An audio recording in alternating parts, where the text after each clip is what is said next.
আচ্ছা, তুমি কেন বারবার একই রিকোয়েস্ট করছো? আমি তো বলছি আমার কিছু করার নেই। স্যার প্লিজ আমাকে 2 মিনিট সময় দিন, আমি আপনাকে সব বুঝিয়ে বলছি স্যার। আচ্ছা, বোঝাবার কিছু আছে কি? দেখো, অরিন্দম সেন আমার ক্লায়েন্ট আর মালা সেন হচ্ছে তোমার ক্লায়েন্ট। এর কিছু চাহিদা আছে আর ওর কিছু স্যার লাইনটা কিন্তু এক স্যার। মানে? স্যার প্লিজ 2 মিনিট, আমি আপনাকে সব বুঝিয়ে বলবো স্যার প্লিজ। ওয়েল, দেখো অনেক রাত হয়ে গেছে, জাস্ট 2 মিনিট বলো, বসো। স্যার মালা অরিন্দম দুজনেই ডিভোর্স চায়। আমি মালাকে কোর্টে আসতে দেবো না, অথবা মানে ওকে বুঝিয়ে বলবো যে ও কেন কোর্টে আসবে না। আপনি আপনার মতো কেসটা সাজিয়ে ওকে এক্সপার্টি করে কেসটা বন্ধ করে দিন স্যার। মালা সেন তো এমনিতেই বাচ্চাদের জন্য কোনো ভরণ পোষণ চাইছে না, বা ওর কোনো অ্যালিমানিও ও চায়নি। হঠাৎ তা কেসে কন্টেস্ট করছো না কেন? স্যার মালা সেনের গায়ে কাদা ছুঁড়তে অরিন্দম সেন চায়। আর মালাকে ডিফেন্ড করতে হলে আমাকে সেই লোকটাকে ডিফেন্ড করতে হবে যে আসলে একটা স্কাউন্ডার। লোকটা কে? রোহিত রে, যাকে নিয়ে অরিন্দম বাবুর সন্দেহ, যাকে নিয়ে ওই লোকটার সন্দেহ, সেই লোকটাকে আমি ডিফেন্ড করব না। ধরে নিচ্ছি কারণটা ব্যক্তিগত। প্লিজ স্যার, এটুকু আপনি আমার জন্য করুন। এতে তো আপনার কোনো ক্ষতি হবে না। না, তা হবে না। তো দেখো, এই সমস্ত ছোটখাটো কেস আমি জেনারেলি ব্রিফ করে দিই, আর কোর্টে অ্যাপিয়ার করে আমার জুনিয়রদের মধ্যে। অকারণে কোর্টে মালাকে অপমানিত হতে আমি দিতে পারি না স্যার, কারণ আমি ওই রোহিতকে ডিফেন্ড করব না। Well, please sir. ঘা খাওয়া বাঘিনী, পুরনো কোনো জখমে খোঁচা পড়েছে। ধরে নিন তাই। দেখছি। আমি হ্যাঁ বলি ধরে নিলাম। আমি কিন্তু কিছু বলিনি। স্যার আমি অনেকদিন আপনার আন্ডারে ছিলাম, এই হাসিটার মানে যে হ্যাঁ, সেটা আমি বুঝি। Is it?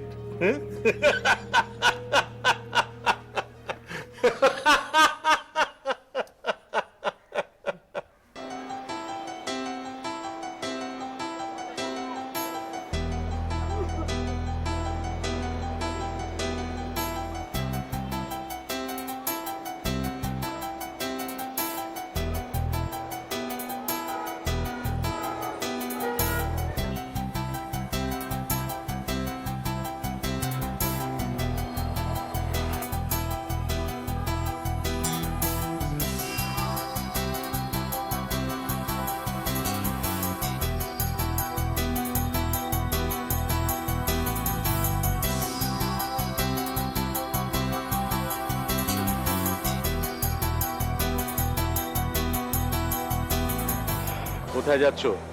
আমি এগিয়ে দেবো? দরকার নেই, আমি নিজেই চলে যেতে পারবো।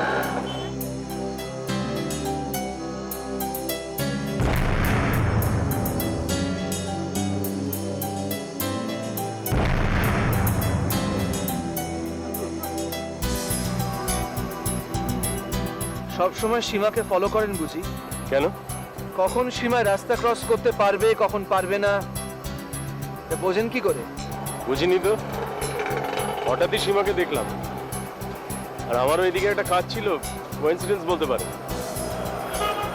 আপনি যদি সীমাকে ফলোই করে থাকেন তাহলে রাস্তাটা পার করে দিলেন না কেন?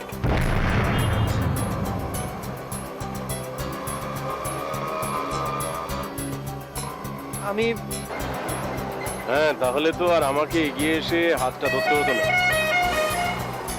যাকে একটু কথা বলতে চাই, কোথাও যাওয়া যাবে?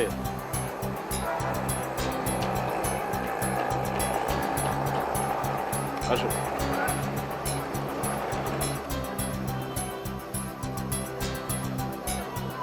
কি এটা? এটা কি? এটা কি? এটা কোয়ালিটি?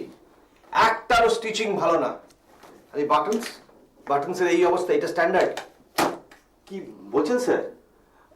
এইসব স্টিচিং আমি নিজে দাঁড়িয়ে থেকে করিয়েছি স্যার। আপনার সঙ্গে এতদিনের ব্যবসা, আমি কি কখনো খারাপ কাজ করতে পারি? তাছাড়া এক্সপোর্ট বলে কথা। এতদিন দেননি, এবার দিচ্ছেন। আপনি খুব ভালো করে জানেন যে মিস্টার রে কোয়ালিটি নিয়ে কখনো ছেলে খেলা করে না। এটা ভালো কোয়ালিটি নয়। না, নেহা যদি ইন্সপেকশনে না যেত তাহলে তো আমি আপনার মুখের কথাতেই সব অ্যাপ্রুভ করে দিতাম। ম্যাডাম নিচে গিয়ে সব দেখে তারপর কিন্তু অ্যাপ্রুভ করে এসেছিলেন উনি। তার মানে আমি মিথ্যে কথা বলছি? জি জি রোহিত বাবু, আমি কি তাই বললাম? নেহা একবার ভেতরে এসো এক্ষুনি। আপনি জানেন যে খারাপ কোয়ালিটি আমি কিছুতেই মানবো না। আপনি বলেছেন যে 30 ডেজ ক্রেডিটের বেশি আপনি দিতে চান না। আসলে স্যার এই ফাইন্যান্সিয়াল একটু প্রবলেম আর কি। নেহা, মিস্টার প্রধান বলছেন তুমি নাকি সমস্ত মাল অ্যাপ্রুভ করে এসেছো? আমি হ্যাঁ? না তো স্যার, আমি তো আপনাকে চেয়ে স্যাম্পল দেখালাম। দেখুন স্যার, কিরকম স্টিচিং, কিরকম চামড়ার কোয়ালিটি। সবচেয়ে উল্টো বলছেন ম্যাডাম। না sir, believe me sir. Neha মিথ্যে বলছে। আমি কি তাই বললাম স্যার? আসলে উনি যেদিন ইন্সপেকশনে গেলেন সেদিন তো আমায় কিছু বললেন না। ক্যান্সেল। আপনার সমস্ত অর্ডার এই মুহূর্তে আমি ক্যান্সেল করে দিলাম। নেহা স্যার একটা চিঠি ড্রাফট করে আমাকে দিয়ে সই করিয়ে ওনাকে দিয়ে দাও। ওকে। প্লিজ প্লিজ স্যার একবার শুনুন স্যার। রোহিত রে কোয়ালিটির সঙ্গে কম্প্রোমাইজ করে না। স্যার একেবারে মরে যাবো স্যার, বরবাদ হয়ে যাবো। সেটা আপনার আগে ভাবা উচিত ছিল। আমি এক কথা দুবার বলি না, যান। নেহা মিস্টার প্রধান যান। আসুন।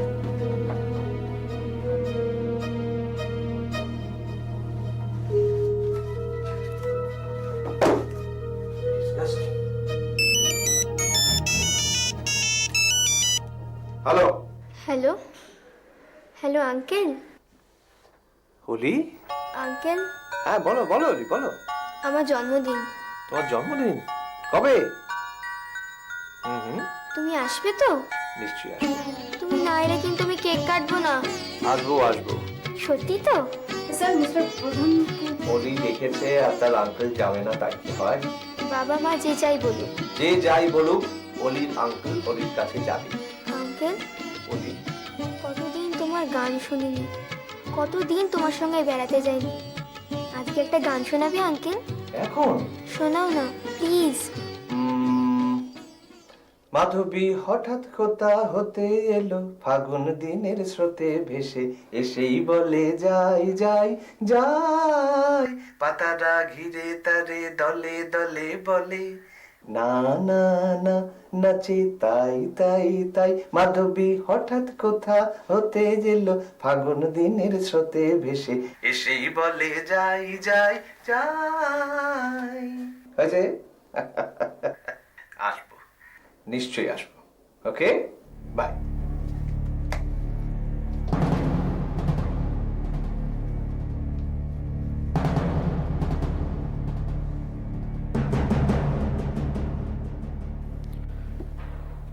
এভাবে লুকিয়ে আর কতদিন থাকবেন? উত্তরটা আমার জানা নেই। হ্যাঁ কিন্তু একবার তো সামনে আসুন। তাহলে শয়তানটা সব শেষ করে দেবে, কাউকে ছাড়বে না, বাবা মা সীমা সবাইকে। হ্যাঁ কিন্তু মুখোমুখি তো হতেই হবে, আজ নয়তো কাল। আর সেই লড়াইটা আপনি একা নয়, আপনার বাবা, আপনার মা, আপনার স্ত্রী সবাইকেই লড়তে হবে। আপনি কেন বুঝতে পারছেন না বলুন তো? সর্বনাশ হয়ে যাবে তাহলে, কেউ বাঁচবে না, কেউ না। তাই আপনার ধারণা? এটা আমার বিশ্বাস। প্যাটেল কোথায় থাকে, কি করতে পারে, you don't have any idea. কতটা ক্ষমতা আপনি ভাবতে পারছেন না। তাহলে আপনি বেঁচে আছেন কি করে? পেটেল তো জানে আপনি মৃত। অসীমবাবু আপনাকে গুলি করে মেরে ফেলেছে। তবে অসীমবাবু তো আপনাকে গুলি করে মারেনি, আপনি তো দিব্যি বেঁচে আছেন। তাহলে বুঝতে পারছেন পেটেলের ক্ষমতা নিশ্চয়ই আছে, কিন্তু সেটা ওরকম বিশাল মারাত্মক কিছু নয়। হয়তো, কিন্তু শুনুন কিংসুক বাবু, এই যে বাইরে থেকে দাঁড়িয়ে বড় বড় কথা বলছেন তো, বলা যায় হ্যাঁ, যদি আপনার নিজের পরিবার, আপনার বাবা, আপনার মা, আপনার ফ্যামিলি ইনভলভ থাকতো না এর মধ্যে, তাহলে কিন্তু এই এত ক্যাজুয়ালি আপনি সামনে আসার কথা বলতে পারতেন না। হ্যাঁ দেখুন, আমার মা, বাবা, পরিবার এরা হয়তো সরাসরি ইনভলভ নয়, কিন্তু কিন্তু দেখুন, আমি সীমার শুভানুধ্যায়ী। সীমার কোনো ক্ষতি মানে সেটা আমারও ক্ষতি। সে তো বটেই, নিশ্চয়ই আপনি নিশ্চয় সীমার কোনো ক্ষতি হতে দেবেন না, ফাইন। আমার বাবা মা, হ্যাঁ, দুটো অসহায় বুড়ো মানুষ, তাদের কি হবে? কি হবে তাদের? আমি তাদেরকে বিপদের মুখে ঠেলে দিতে পারবো না, না, অসম্ভব। ও, আপনি আমার কথার মানেটা ঠিক বুঝলেন না। শঙ্কর চৌধুরীর কাছে আপনি একবার চলুন, উনি একজন নিউট্রাল মানুষ। হতে পারে, কিন্তু আমি সম্পূর্ণ অপরিচিত অথবা স্বল্প পরিচিত কারোর সঙ্গে দেখা করি না। শুনুন, এতে আপনার ভালোই হবে। আচ্ছা, আপনি ঠিক কি প্রমাণ করতে চাইছেন বলুন তো? মানে আমার পরিবারের কিসে ভালো হবে সেটা আপনি বোঝেন, আপনি ঠিক করে দেবেন যে আমি কি করব কি করব না। দেখুন, আমি একজন সিবিআই অফিসার, সেই হিসেবে আমি কতগুলো কথা বুঝি। আর তাছাড়া আপনি দেশ ছাড়া অনেকদিন, এখন এখানে অনেকগুলো আইন, অনেক কিছু পাল্টে গেছে, বদলে গেছে। হ্যাঁ, সেই সত্যি অনেক কিছু বদলে গেছে। সেই বদলটা আমি বুঝি। হ্যাঁ, আমিও বুঝি। সেই জন্য তো সীমাকে রাস্তা পার করে দেওয়ার সময় আপনি পৌঁছে যান একদম একদম ঠিক সময়, ঠিক জায়গায়। টেলিপ্যাথি না, এটা টেলিপ্যাথি বলে।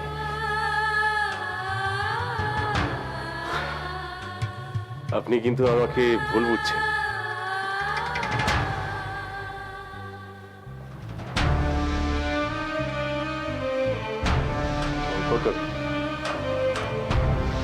দেখুন, আগেরটা টেলিপ্যাথি কিনা জানি না, এইটা কিন্তু টেলিপ্যাথি। বলুন শঙ্কর কাকু। পারবো।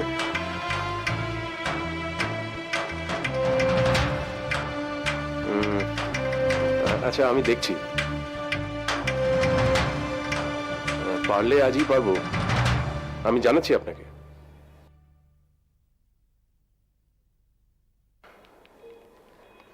শঙ্কর কাকু আপনার সঙ্গে আপনার ব্যাপারে কথা বলতে চান।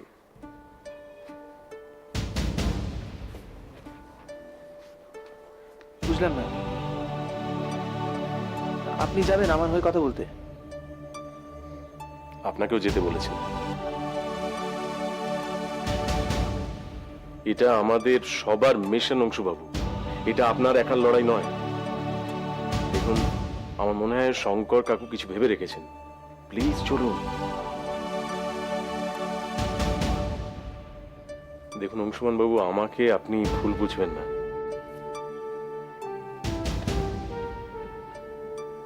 আসলে কি হয়েছে, ওই অন্ধকারে থাকতে থাকতে না কিরকম অন্ধকারের মানুষ হয়ে গেছি। খালি তাড়া খেয়ে খেয়ে পালিয়ে বেড়ানো, খালি ভয়। এই বুঝি প্যাটেলের লোক এলো, এই বুঝি পুলিশ।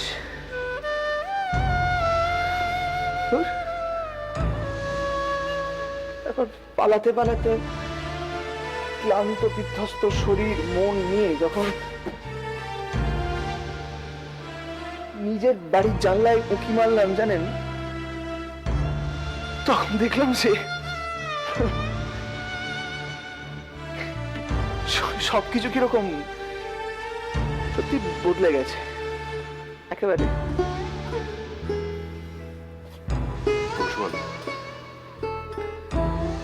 সীমার স্মৃতিতে সিঁদুর নেই, কপালে টিপ নেই। মায়া, আমার আদরের মেয়েটা, শুধু ছবি। বুড়ো বাবা, আমি একটা তাড়া খাওয়া কুকুরের মতো solo. Sorry, I am sorry, extremely sorry. কি হচ্ছে আমার? কন্ট্রোল হারিয়ে ফেলছি নিজের উপর। কি হচ্ছে?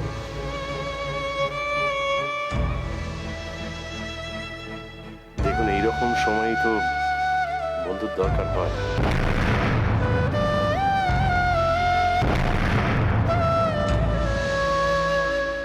আমি আপনার মনের অবস্থাটা বুঝতে পারছি। হ্যাঁ, আমাকে বন্ধু ভাবাটা আপনার পক্ষে মুশকিল, আর সেই জন্যই তো বলছি যে শঙ্কর কাকুর কাছে একবার চলুন, চলুন প্লিজ। এসবের মানে কি? আমি জানতে চাই এসবের মানে কি? ঘরে ঢোকার আগে যে দরজা নক করে ঢুকতে হয় সেটা কি রোহিত রে ভুলে গেছে? ঝগড়া করার সময় এটা নয়। ঝগড়ার শুরু তো কথাটা শুরু হলো। অলির সঙ্গে দেখা করতে দিচ্ছ না কেন? মালা সেন আমার ক্লায়েন্ট, আর জানো বোধ হয় যে মালা ডিভোর্স কেসের জন্য অ্যাপিল করেছে। অলি আমাকে ভীষণ ভালোবাসে। তোমার ওখানে যাওয়া নিয়ে অরিন্দমের উকিল অন্যভাবে কেস সাজিয়েছে। অত কৈফিয়ত আমি দেবো না। অলির সঙ্গে আমি যে কোনো জায়গায় দেখা করতে পারি, অফিসে, বাড়িতে, সামনেই ওর জন্মদিন। আমি অ্যালাউ করবো না। তুমি অ্যালাউ না করার কে? রাগে মানুষের বুদ্ধি লোপ হয় জানতাম, এখন দেখছি। আমি মালার উকিল, মালার ভালো মন্দ আমাকেই দেখতে হবে। আমি তো না বলবো। এটা তুমি ইচ্ছে করে করছো। অবান্তর কথা। তুমি ইচ্ছে করলে অলিকে আমার ওখানে যাবার পারমিশন দিতে পারো। সম্ভব না। কেমন মেয়ে তুমি? একটা বাচ্চার মনের দিকটা বুঝছো না? মন, ভালোবাসা, এই সমস্ত ইমোশনের কথা তোমার মুখে মানায় না। অলি বাচ্চা মেয়ে, ওর সঙ্গে তোমার জেদটা নাইবা দেখালে। তোমার ঝগড়া তো আমার সঙ্গে। আমার কারোর সাথে কোনো ঝগড়া নেই। আমাকে না দেখলে অলি অসুস্থ হয়ে পড়বে। অলিকে বশ করে এবার তোমার লক্ষ্য মালা সেন। আমার লক্ষ্য ফুলের মতো বাচ্চা মেয়েটা। যে হাঁটতে পারে না, যে হুইল চেয়ারে বন্দি, তাকে দয়া দেখিয়ে কি নাম কিনতে চাইছো? দয়া তোমরা দেখাও, তোমরা। অলিকে রোহিত্রে দয়া দেখায় না, তাকে ভালোবাসে ভীষণ। ভালোবাসা শব্দটা আর নোংরা করো না রোহিত। অলির সঙ্গে তোমার কোনো মতেই দেখা হতে পারে না।